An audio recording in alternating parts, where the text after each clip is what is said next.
ఎన్నికల సంఘం election commission of India under article 324 of the Indian constitution conducts the elections to the president. Right, president of India ఎవరైనా president of ఇండియాగా nomination వెయ్యాలి అని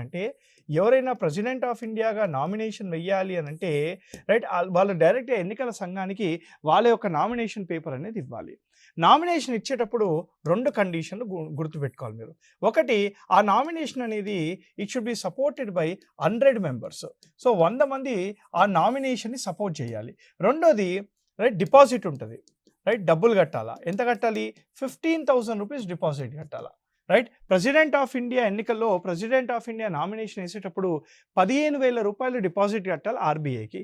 ఈ deposit మళ్ళీ వెనకాలకి రావాలంటే 1/6 of the total valid votes రావాలా. 1/6 of the total valid votes రావాలా. Right, 1/6 of the total valid votes వస్తే ఈ 15,000 రూపాయలు మళ్ళీ అతనికి ఇచ్చేస్తారనమాట. సో ఇది నామినేషన్ ప్రక్రియ.